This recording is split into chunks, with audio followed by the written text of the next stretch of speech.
Alhamdulillahirabbil alamin wassalatu wassalamu ala asyrafil anbiya'i wal mursalin nabiyyina Muhammadin wa ala alihi wa sahbihi ajma'in.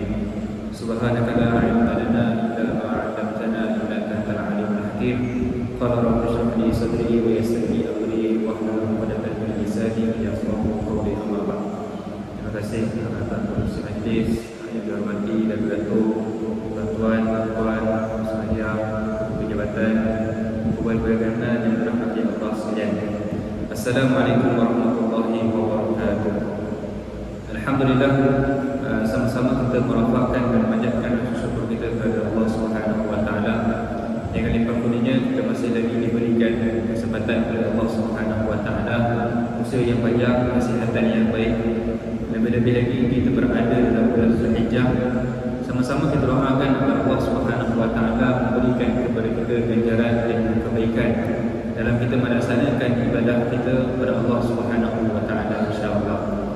Jadi tuan-tuan dan puan yang dirahmati Allah sekalian, dalam satu surah Al-Surah Al-Fajr, Allah Subhanahu wa taala telah bersumpah di dalam surah Al-Fajr. Allah mengatakan wal fajr wa layalin 'ashr wasyaf'i wal watr.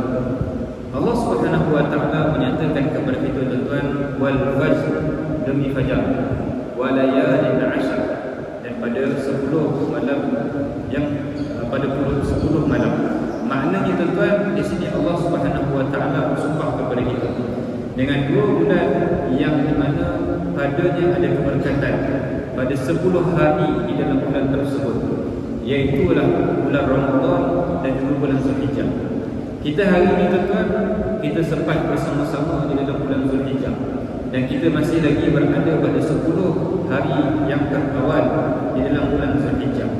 Banyak kelebihan-kelebihan, fadilat-fadilat yang Allah Subhanahu wa taala berikan kepada kita, yang jika kita lakukan tuan-tuan, dia akan memberikan banyak kebaikan, banyak ganjaran yang Allah Subhanahu wa taala telah janjikan kepada kita. Dan kalau kita lihat tuan-tuan, di antara kelebihan 10 hari awal bulan Zulhijjah, iaitu daripada hadis Ibn Abbas radhiyallahu anhu, dia katakan bahawa Nabi sallallahu alaihi wasallam qala mal 'amal fi ayyamil 'ashr afdalu min 'amali fi hazi qalu wala jihad qalu wala jihad illa rajulun kharaja yukhadiru bi nafsihi wa malihi falam yarji' bi syai'in. Ibn Abbas radhiyallahu anhu bertanya kepada dia, bawakan satu hadis. Dia katakan sesungguhnya Nabi sallallahu alaihi wasallam telah bersabda bahawa tidak ada hari yang lebih baik ataupun yang lebih afdal untuk dilakukan amalan-amalan melainkan pada hari Ashar, maknanya pada 10 hari yang terawal di dalam bulan Zulhijjah. Maka Ibn Abbas radhiyallahu anhu dia tanya kepada Nabi sallallahu alaihi wasallam, ya Rasulullah, sekalipun dengan jihad fi sabilillah? Maka Nabi sallallahu alaihi wasallam mengatakan, sekalipun jihad fi sabilillah, amalan-amalan yang biasa kalau dilakukan di dalam bulan Zulhijjah pada 10 awal bulan Zulhijjah, dia lebih baik daripada berjihad fi sabilillah. Dan Nabi SAW mengatakan bahawa melainkan orang yang keluar pergi berjihad fi sabilillah dengan hartanya dan juga dengan dirinya, tetapi tidak dapat kembali dah, maknanya dia meninggal, maka di situ adalah makam yang lain, ganjaran yang lain yang Allah Subhanahu Wa Taala berikan kepada orang yang berjihad fi sabilillah. Tetapi kalau orang tersebut pergi berjihad fi sabilillah, kemudian dia balik ke rumah, maknanya tak syahid di medan peperangan, maka amalan-amalan dia lakukan dalam bulan Zulhijjah pada 10 awal itu lebih baik daripada kamu pergi berjihad. Kemudian tuan-tuan, kalau kita lihat dalam sebuah hadis yang lain, dia mengatakan bahawa qala wa kana Sa'id bin Jubair idza dakhala ayyamul 'ashr ijtahada ijtihadan shadidan hatta ma yakadu qudr alayhi. Daripada Sa'id bin Jubair radhiyallahu anhu. Sa'id bin Jubair tuan-tuan seorang sahabat Nabi sallallahu alaihi wasallam. Kalau kita baca sejarah ataupun sirah, menekuni sirah-sirah Sa'id bin Jubair tuan-tuan, Sa'id bin Jubair ni adalah di kalangan sahabat Nabi yang sangat-sangat mencintakan ilmu. Dan dia juga tuan-tuan seorang sahabat Nabi, apabila dia beribadah, dia akan buat satu ibadah yang sangat-sangat paling terbaik bagi dia sendiri. Sa'id al-Jubair ni tuan-tuan, dia adalah orang Habsyi. Mungkin sebelum ni kita dengar Bilal bin Rabah sebagai orang Habsyi, tapi ada sahabat-sahabat Nabi yang lain, antaranya Sa'id bin Jubair. Dia merupakan orang Habsyi yang sifat wawakan dia katakan bahawa rambutnya memang orang keriting, orang Habsyah memang begitu. Dan kalau kita lihat bagaimana ibadah yang dilakukan oleh Sa'id bin Jubair. Sa'id bin Jubair ni tuan-tuan, dia sempat bertalaki dengan Ibn Abbas, dia sempat belajar dengan Ibnu Mas'ud, dia sempat belajar dengan sahabat-sahabat Nabi yang besar. Sa'id bin Jubair ni setiap hari dia akan melakukan solat tahajud. Ini nak katakan kualiti dalam dia melakukan ibadah. Setiap hari dia akan melakukan solat tahajud, dan bahkan dalam sebuah riwayat mengatakan bahawa Sa'id bin Jubair salahlah sehari dia melakukan solat tahajud, dia akan mengkhatamkan keseluruhan Al-Quran itu sendiri. Satu hari. Maknanya dalam solat tahajud itu dia solat khatam Al-Quran. Maknanya setiap hari dia akan mengkhatamkan Al-Quran. Itu adalah amalan yang dilakukan oleh Sa'id bin Jubair radhiyallahu anhu. Sa'id bin Jubair mengatakan bahawa iza dakhala ayyamul 'ashr, apabila Sa'id bin Jubair ni dia masuk ke dalam hari 10 awal di bulan Zulhijjah, ijtihada ijtihadan syadidan, dia akan melakukan amalan yang ibadah ni bersungguh-sungguh, semampu yang mungkin, sekuat yang mungkin, hatta la yakunu qadra alaihi, sehingga dia tak mampu lagi dah, baru dia berhenti. Sebab itulah kalau kita lihat bagaimana salafun salih. Salafun salih ni tuan-tuan, orang-orang yang terdahulu, apabila mereka melakukan amal ibadah tuan-tuan, dia akan pastikan ibadah tersebut adalah ibadah yang paling bernilai bagi dia. Kalau kita lihat bagaimana Abu Darda rahimahullahu ta'ala, Abu Darda mengatakan bahawa wallahi, kalau bukan disebabkan 3 perkara ini, nescaya aku tak nak hidup di atas dunia ini walaupun satu saat. Ini apa yang dikatakan oleh Abu Darda. Yang pertama, dia kata, Abu Darda mengatakan wallahi, kalaulah bukan disebabkan berasa haus ketika mana siang hari aku berpuasa kepada Allah Subhanahu wa taala, aku takkan hidup di atas dunia ini. Dia tak nak hidup. Maknanya seseorang yang berpuasa di tengah hari merasakan kehausan, merasakan kelaparan yang teramat sangat, itu adalah puncak keimanan bagi seorang ulama yang bernama salafun salih. Dia akan cuba untuk melaksanakan ibadah tersebut sebaik-baik yang mungkin. Bahkan kalau kita lihat bagaimana ulama-ulama terdahulu, salafun salih yang terdahulu tuan-tuan, pada waktu malam di musim sejuk, mereka itu akan naik ke atas subuh. Maknanya dia akan naik ke atas rumah mereka ni tuan-tuan, dia akan tidur di atas rumah sehingga dia merasa kesejukan. Tujuan dia apa tuan-tuan? Tujuan dia tak nak tidur, supaya bila dia merasakan sejuk pada malam hari tersebut, dia akan bangun dan untuk dia melaksanakan ibadah. Ketika mana masuk saja musim panas, mereka itu akan duduk juga, akan tidur juga di atas subuh, tujuan untuk merasakan bahar panasnya pada waktu malam, lalu mereka bangun dan melaksanakan ibadah qiyamul. Itu amalan orang terdahulu yang mungkin kita tuan-tuan tak dapat nak challenge ulama-ulama ataupun salafun salih yang terdahulu. Tetapi sekurang-kurangnya tuan-tuan, kalau kita tak mampu untuk mengamalkan keseluruhan, jangan kita tinggalkan keseluruhan. Malaya kullu la yatruku kullu. Kalau tak mampu buat semua, jangan ditinggalkan semua. Itu yang pertama yang dikatakan oleh Abu Darda. Yang kedua, Abu Darda mengatakan bahawa sekiranya kalaulah bukan disebabkan dia mampu untuk sujud pada Allah Subhanahu wa taala pada waktu malam, ketika mana orang lain semua tengah tidur, nescaya dia pun takkan nak untuk hidup di atas dunia ini. Yang ketiga, Abu Darda mengatakan bahawa wallahi, kalaulah bukan disebabkan aku mampu untuk bersama-sama dengan orang-orang yang soleh, orang-orang yang baik, seperti mana aku memilih buah-buahan yang paling terbaik untuk aku makan. Maknanya dia merasakan satu keseronokan apabila dia bersama-sama dengan orang-orang yang baik, apabila dia bersama-sama dengan orang-orang yang soleh, maka bagi dia itu merupakan nikmat yang Allah Subhanahu wa taala berikan kepada dia.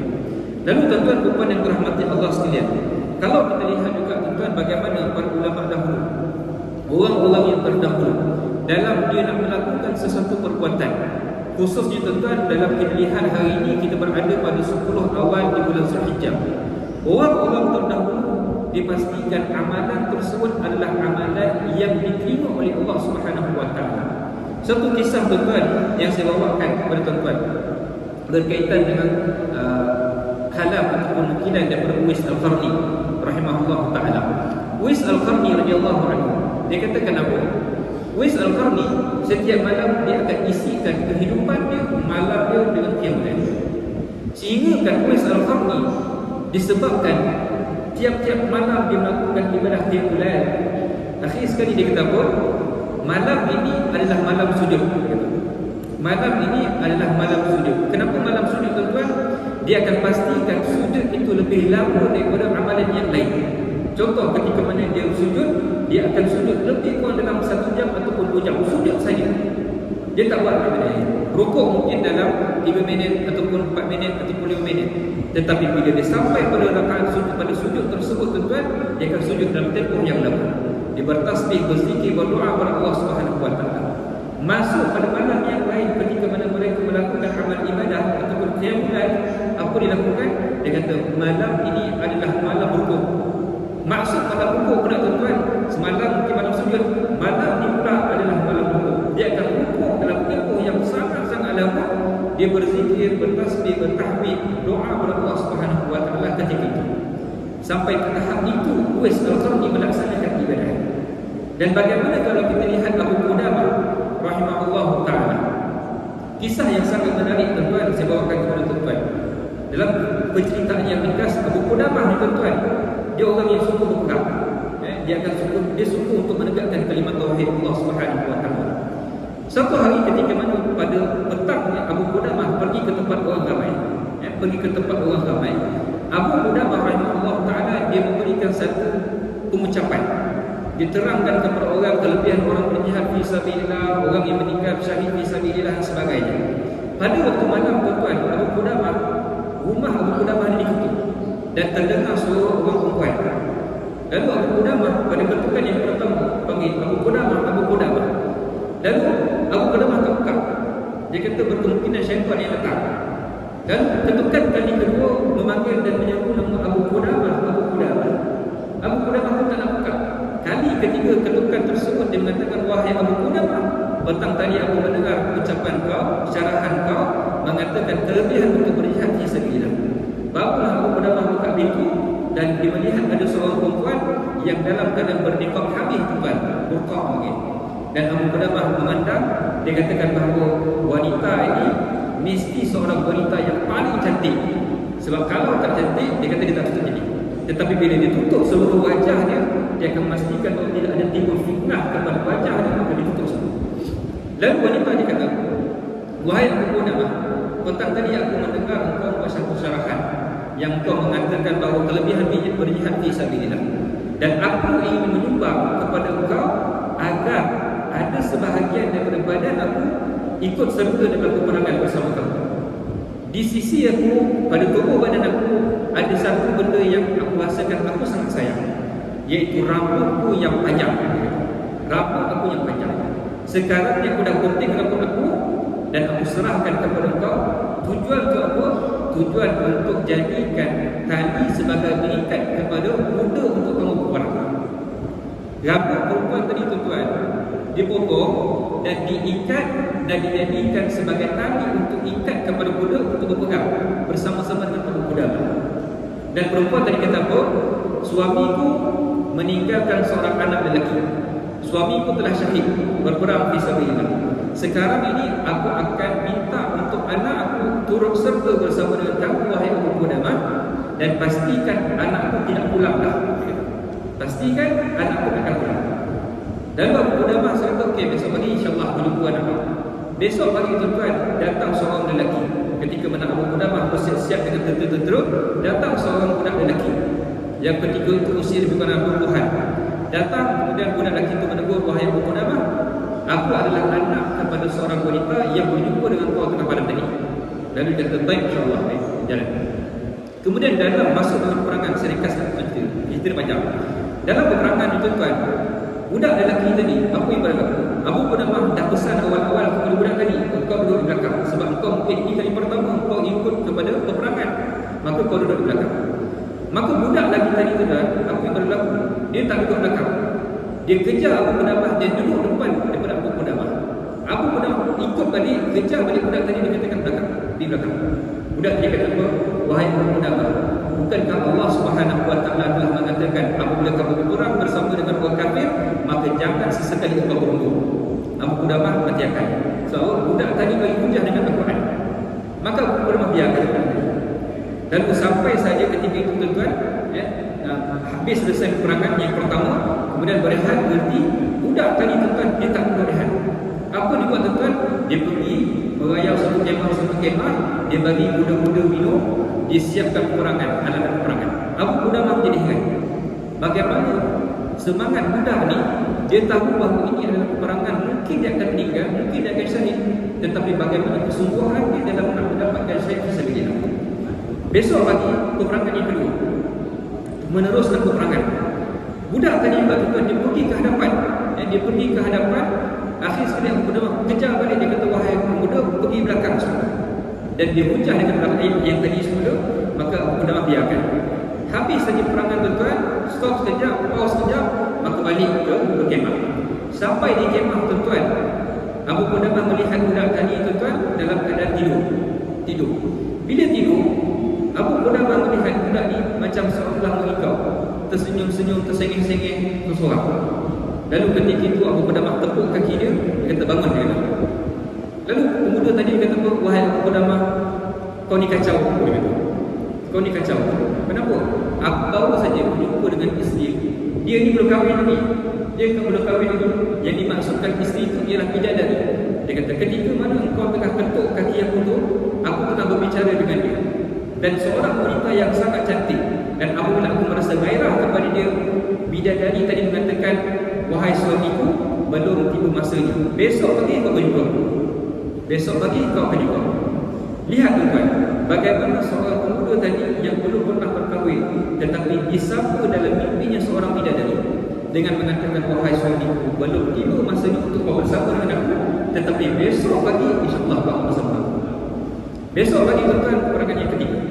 Bila sampai peperangan yang ketiga, pemuda tadi pergi ke hadapan juga untuk berperang, akhirnya sekali syahid. Bila dalam keadaan dah selesai peperangan, Abu Qudamah cari seorang demi seorang yang dah meninggal, cari seorang demi seorang, akhirnya sekali jumpalah seorang pemuda yang tadi dalam keadaan nazar. Dan pemuda tadi kata, wahai Abu Qudamah, kau ingat tak cerita aku malam tadi?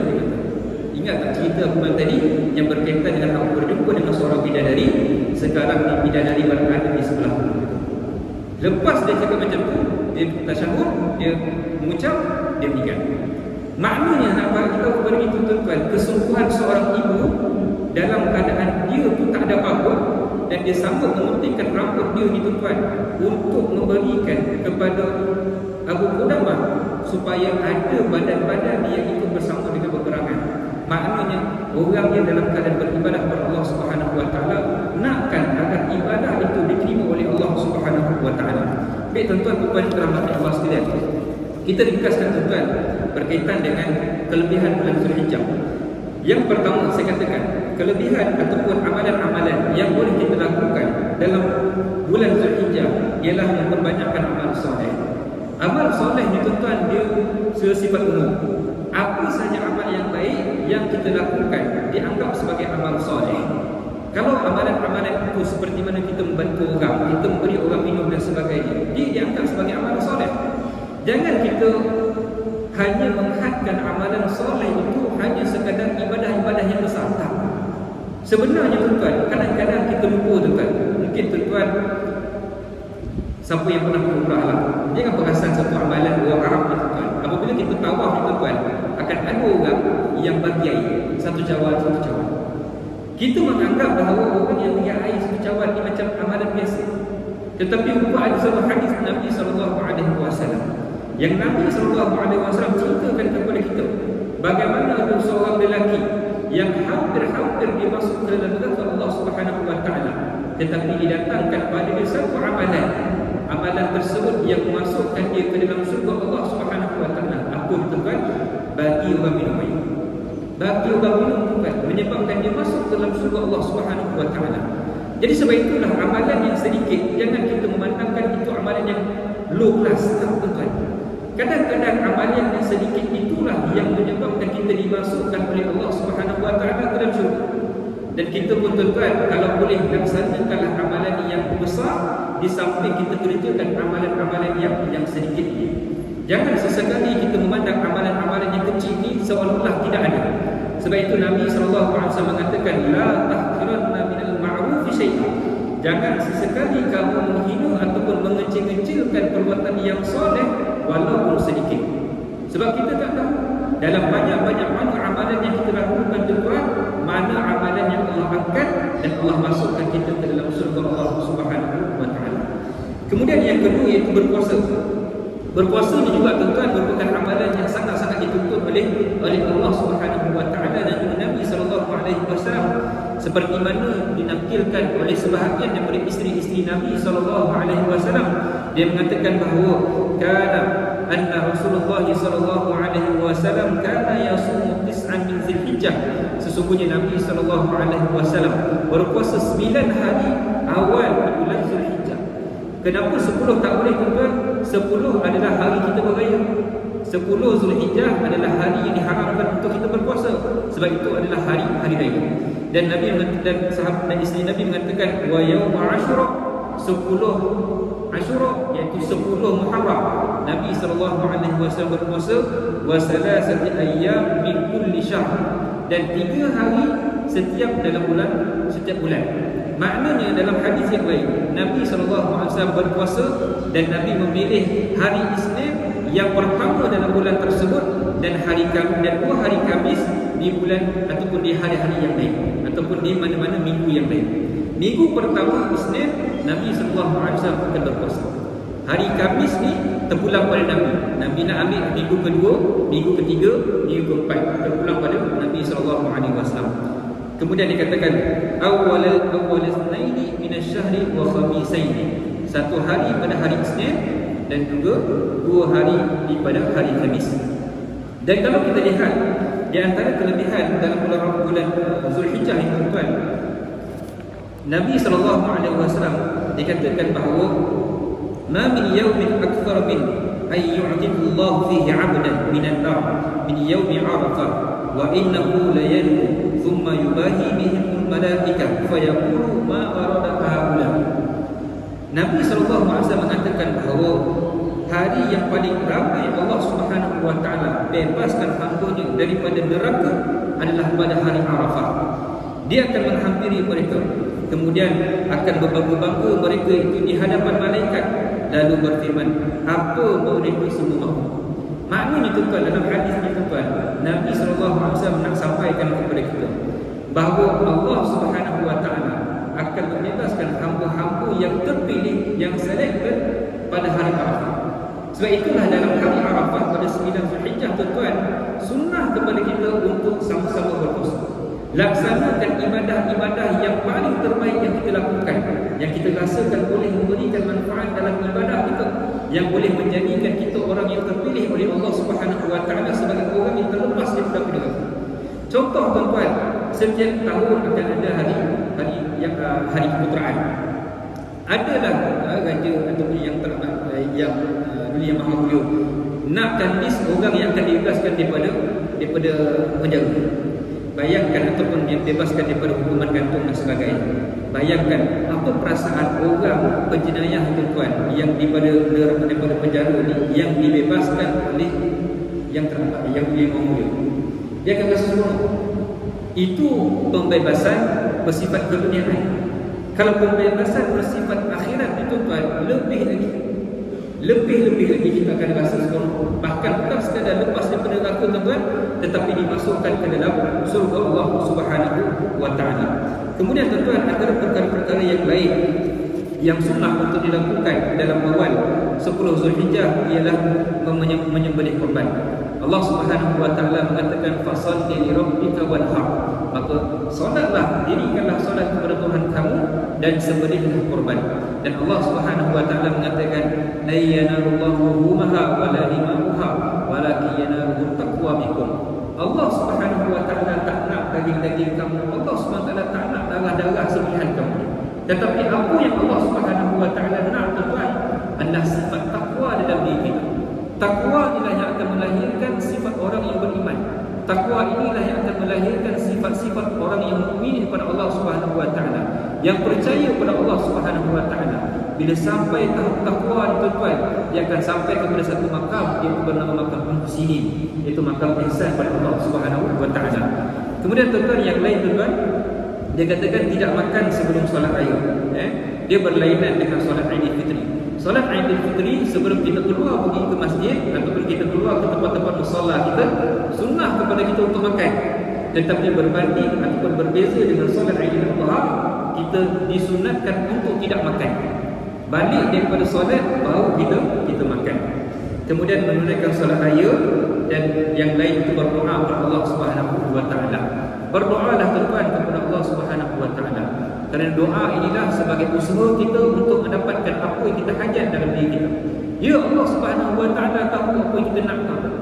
Tetapi sebagai regikan kita, sebagai kita nak mengambil doa kepada Allah Subhanahu wa taala, kita nak Allah Subhanahu wa taala, kita nak bermanja-manja dengan Allah Subhanahu wa taala, mintalah kepada Allah Subhanahu wa taala. Jangan sehinggakan kita ni jadi sombong tuan-tuan, tak minta langsung kepada Allah Subhanahu wa taala.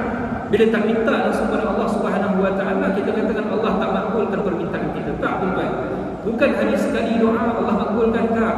Kadang-kadang perlu kepada mujahadah kita. Buat amalkan amalan soleh, amal-amal yang lain tuan-tuan, sebagai gandingan ketika mana kita berdoa kepada Allah Subhanahu wa taala. Jadi tuan-tuan yang dirahmati Allah sekalian, insya-Allah saya rasa cukup sekadar itu perkongsian kita berkaitan dengan amal-amal dalam bulan Zulhijjah. Jadi mudah-mudahan amalan yang kita lakukan mendapat keberkatan daripada Allah Subhanahu wa taala, dan mudah-mudahan amal-amal yang kita lakukan pada 10 Zulhijjah ini menjadikan kita orang yang terpilih dalam mendapat pengampunan dan pembebasan daripada neraka Allah Subhanahu wa taala. Aqul qawli hadza wa astaghfirullahal azim wa lakum. Wassalamualaikum warahmatullahi